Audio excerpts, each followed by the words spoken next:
नमस्कार मित्रांनो, आजच्या भागात आपण शिंगवे नाईक गावचे सरपंच, माजी सैनिक आणि शहीद जवानांच्या कुटुंबियांचं प्रेरणादायी मनोगत पाहणार आहोत. हे गावचे सरपंच आहेत सुनीलराव जाधव. बोला सरपंच, बोला, तुमचं नाव सांगा, तुमचा हुद्दा सांगा. राजकीय पक्षाचं काही बोलू नका, फक्त बोला. माझं नाव सुनील विठ्ठल जाधव. हां मी शिंगवे नाईक याच गावचा रहिवासी आहे. हां गेल्या 15-20 वर्षापासून सरपंच उपसरपंच या पदावर मला गावातील ग्रामस्थांनी काम करण्याची संधी दिली. अरे वा, छान छान. मला दुसरा विषय काय म्हणायचं का बाबा, आपल्या गावामध्ये साधारणतः मिलिटरीमध्ये म्हणजे भारत देशाची सेवा करण्यासाठी किती लोक असावीत? माझ्या माहितीप्रमाणे आपल्या गावातील जवळजवळ 250 ते 300 लोक. हां, 300 आसपासचे लोक आहेत. 300च्या आसपास. काही रिटायर झाले, काही ड्युटीवर असतील. काही ड्युटीवर आहेत, काही रिटायर झाले, काही आज पण देश सेवेमध्ये आहेतच. आणि आपल्या गावामध्ये म्हणजे शहीद झालेल्यांचे कोण कोण आहे, तुम्हाला नाव आठवतील का? हा, आठवत ना. सांगा बरं. आपल्या गावामध्ये साधारण मी 10-12 वर्षाचा मी असेल हां हां हां त्यावेळी आपल्या इथे कारगिल युद्ध झालं होतं. हां कारगिल युद्धामध्ये शहीद सुरेश रंगनाथ जाधव एक होते हां आणि शहीद जगन्नाथ जगन्नाथ चांगदेव जाधव. हां, हां. हे दोघं जण साधारण एक 8 दिवसाच्या गॅपनी देशासाठी अमर झाले. अरे वा, अरे वा. फक्त एकच तुम्हाला आठवणार नाही, कारण तुमचा जन्म पण नसेल. सुरेश बागुनाथ जाधव म्हणून असे होते, ते पण शहीद झाले, पण त्यांची बॉडी गावामध्ये येत नव्हती. पण ठीक आहे, त्या बाबतीत पोपटराव सांगतील जास्त माहिती. नाही, त्या बाबतीत मला आता मी माझा जन्मही नसेल, पण गावातल्या जुन्या जाणत्या माणसांच्या तोंडून मी ऐकून आहे का ते पण आपल्या गावासाठी म्हणजे देशासाठी त्यांनाही वीरमरण आलेलं आहे. पण मला तुम्हाला सगळ्यात महत्त्वाचा प्रश्न विचार, तुम्ही एक प्रथम नागरिक आहात शिंगवे नाईकची, तर त्या बाबतीत तुमची काय जबाबदारी? तुम्ही काय असे काही योजना आखल्यात का या म्हणजे देशसेवेचे जे लोक रिटायर झाले किंवा जे सर्व्हिस करतात त्यांच्या बाबतीत असं काही ठोस पाऊल तुमच्या मनामध्ये काय आहे का? बोला नक्की. आता मला जेव्हापासून आठवतं किंवा मी गावात आम्ही समाजसेवा करतो तेव्हापासून जेवढे रिटायर आमचे देशसेवा करून आलेले मेजर असतील तर त्यांचं आम्ही गावच्या वतीनं मिरवणूक काढून सत्कार वगैरे आम्ही त्यांचे करतो.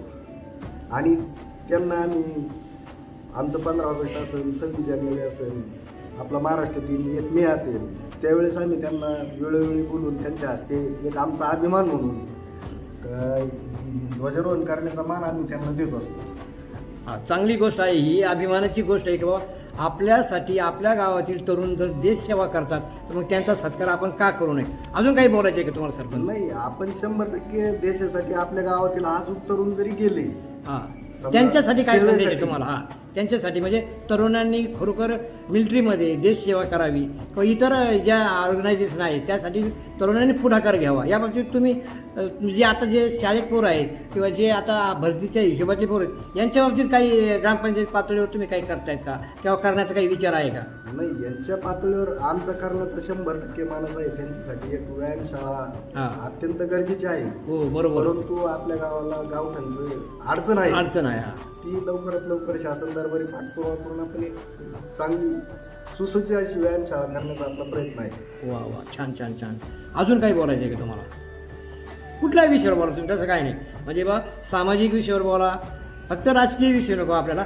सामाजिक विषयावर म्हणजे कसं त्यामध्ये तुमचे म्हणजे विविध योजना कोणासाठी तुम्ही राबवता, म्हणजे ह्या मिलिटरी जवानांसाठी आपला टार्गेट फक्त शहीद जवान किंवा जे आता सध्या सर्व्हिस करतात किंवा जे रिटायर आहेत यांच्याच बाबतीत फक्त आपण हा कार्यक्रम आयोजित केलेला आहे. नाही, आता जे आपल्या गावातील जे जवान रिटायर होऊन आहेत त्यांचं गावासाठी बऱ्याचशा वेळेस आम्हाला मोलाचं असं मार्गदर्शन असतं, सहकार्य ते करतात. आणि शासन दरबारी या रिटायर मेजरसाठी किंवा आपले आलेले जवान म्हणजे मी नुसतं आपल्या गावापुरतंच नाही बोलत, हे पूर्ण हा भारत देशाचा विषय याच्यावर. नमस्कार, हे रावसाहेब आहेत आणि शहीद जवानांचे बंधू आहेत. बोला सर. रावसाहेब चांगदेव जाधव. हां, तुमचं नाव रावसाहेब चांगदेव जाधव आणि तुमच्या बंधूचं नाव? जगन्नाथ चांगदेव जाधव. बरं, ते भरती केव्हा झाली आठवतं का अंदाजे? 93 साली झाली. 93 साली झाले. आणि ते शहीद कुठं झाले, काय झालं, थोडंफार सांगा ना माहिती. सियाचीनमध्ये झाले ते. सियाचीन. हां, बरोबर, आलं लक्षात. ब्रुस ली सियाचीन असं काही त्यांचा व्हिडिओ झाला. हा ग्लेशियर असं सियाचीन. बरं, मग तुम्हाला काय वाटतं का बा तुमचा बंधू देशासाठी प्राणार्पण केले, तर तुमच्या कुटुंबाला तुम्हाला काय वाटते त्या बाबतीत? अभिमान वाटतोय का काय वाटते? आम्हाला तसा अभिमान वाटतो. हा, असं अभिमान वाटतो. परंतु तरी आईला यांना त्यांना थोडं दुःख होतच ना हो. का बा मुलगा गेला, परंतु आईला सुद्धा अभिमान वाटतो का बा देशासाठी आपला मुलगा म्हणजे शहीद झाला. हो तसं अजून काही तुम्हाला बोलायचं आहे का? नाही, बाकी काही नाही. ओके ओके, चालेल चालेल, ठीक आहे, आभारी आहे.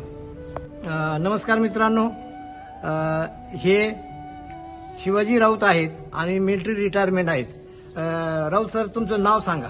शिवाजी गेनोजी राऊत. बरं, तुम्ही भरती केव्हा झालता मी 62ला भरती झालो. आणि तुमची जन्मतारीख? 42 1942. बापरे. आणि भरती किती साली झाला म्हणता? 62 साली झालो. 1962 साली. 1962. आणि रिटायर केव्हा झालात? आणि 78ला झालो.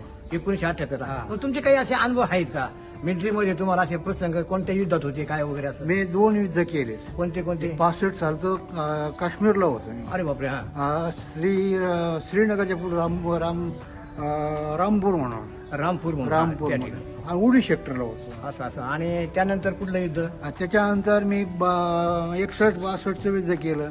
हा ते अमृतसर डेराबाऊ सेक्टर हा, असं असं असं. तिकडे होतो. म्हणजे 61, 62 आणि 65. हा, आणि त्याच्यानंतर 71 पण केलं का तुम्ही मग? 71 नाही केलं. नाही केलं का? म्हणजे 71-72. हा, बांगलादेशाचे म्हणजे हा. त्यावेळेस पूर्व पाकिस्तान होतं. हा, नाही 71-72 पाकिस्तानात. पाकिस्तानात, हा. हा. आणि 65लाही पाकिस्तानात. बरं बरं. हा.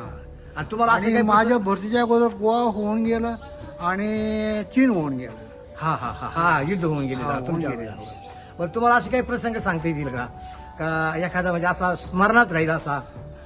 की आम्ही आमचे लेफ्टनंट कर्नल नाना थोरात ते होते आणि त्यांनी नाना 1, नाना 2 अशी 2-3 पोस्ट काढली होती. बरं. नवीन आहे तर त्याच्यावर 4-4, 5-5 लोक ठेवले होते. हा तिथं जे पाणी भरणारी कुली होती, कुलीमध्ये हा त्याला हा. ते पाणी भरणारे जे होते ते पाकिस्तान संगे भेसळले आणि पाकिस्तानचं आणि आमचं पाणी प्यायचं झरा एकच होता. बरं. दोन्हीला पाणी एकच जायचं. त्यांचे ते लोक पाण्याचे यायचे हा. आणि आमचे लोक पाण्याचेच जायचे. हा, हा. नंतर त्या लोकांनी पाकिस्तान एकी करून आमच्या त्या पोस्टवर नाना 1वर अटॅक केला आणि नानावर अटॅक केल्यानंतर ती आमची 7 लोक मारले गेले. अरे बाप. हा. अजून काही आहे का असा? बरं, तुमचं आताचं वय किती आहे? आता माझं वय 87 आहे. 87. अरे बापरे. पण तरी तुम्ही हेल्दी दिसतात. फक्त पायाचा काहीतरी प्रॉब्लेम आहे, हा. त्याच्यासाठी उपाय केलेले आहे. हा. आणि तुमचे मुलगा काय करतोय? मुलगा माझा सर्व्हिसला आहे, शिक्षक आहे. जिल्हा परिषद शिक्षक. जिल्हा परिषद. हा, हा. आणि सुनबाई?